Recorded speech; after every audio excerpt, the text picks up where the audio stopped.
Hello बच्चों, let us solve this question. What is the value of change of entropy at equilibrium? तो इस question में हमसे पूछा गया है इक्विलिब्रियम में जो एंट्रोपी चेंज होता है उसकी वैल्यू क्या होगी. सो द की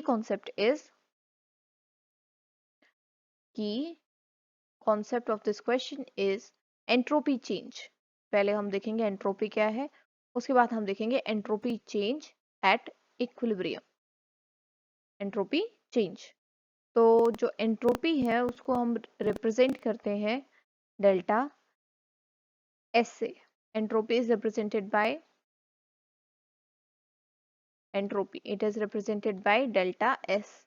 चेंज निकालते हैं हम हमेशा. क्यों चेंज निकालते हैं हमेशा? क्योंकि ये एक स्टेट फंक्शन है, और क्योंकि स्टेट फंक्शन है तो ये पाथ पर डिपेंड नहीं करता. It only depends on initial and final state. Depends on initial and final state. कौन सा पाथ फॉलो हुआ है उस पर डिपेंड नहीं करता, तो इसलिए हमेशा हम चेंज निकालते हैं इसका. ऑल्सो होता क्या है entropy? So entropy is degree of, और we can say measurement of disorderness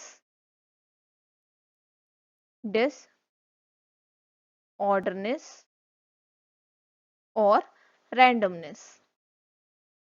किसी भी सिस्टम के अंदर कितना ज्यादा डिसऑर्डरनेस है या कितनी ज्यादा रैंडमनेस है उसको हम बोलते हैं एंट्रोपी.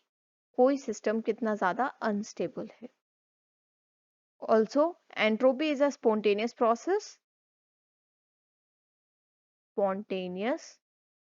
प्रोसेस.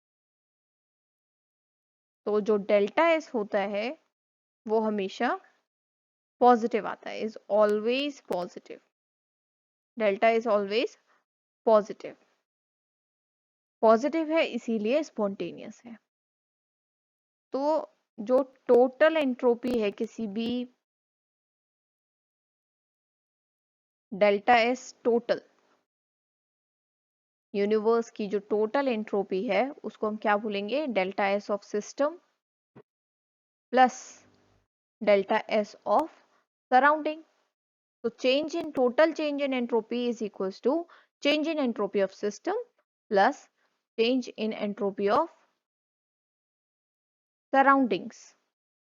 और ये कैसा आता है? डेल्टा एस हमेशा पॉजिटिव. तो इसका मतलब है जो डेल्टा एस टोटल है, delta S total is always greater than zero. और यही है हमारा second law of thermodynamics. Second law of thermodynamics, that entropy of universe is constantly increasing. Thermodynamics, entropy of universe is constantly or continuously increases. Entropy of universe is constantly increasing.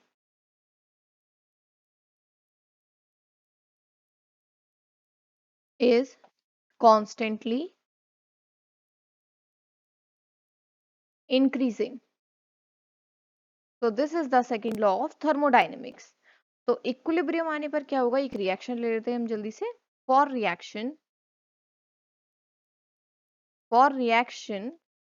reactant gives product. At equilibrium आने पर क्या होगा? Entropy increases because it would be maximum. तो equilibrium आने पर क्या होगा? Rate of forward reaction is equals to rate of backward reaction. Rate of, let's say the reaction is reversible, so rate of forward reaction is equals to rate of backward reaction. Highly stable system होगा, और highly stable system होने की वजह से इसकी जो entropy होगी वो कैसी होगी, मैक्सिमम। तो एंट्रोपी इंक्रीजेस, जितना इंक्रीज होना होगा हो चुका होगा, entropy increases and becomes maximum, and becomes maximum at a time। और क्योंकि मैक्सिमम हो जाएगा तो नंबर ऑफ मॉलिक्यूल्स जितने रिएक्टेंट बन रहे होंगे उतने ही प्रोडक्ट में कन्वर्ट हो रहे होंगे, तो यानी कि नेट नंबर ऑफ मॉलिक्यूल्स में कोई चेंज नहीं आएगा इक्विलिब्रियम आने के बाद। तो it can not be change further, entropy can not be changed further, changed further। So delta S would be 0,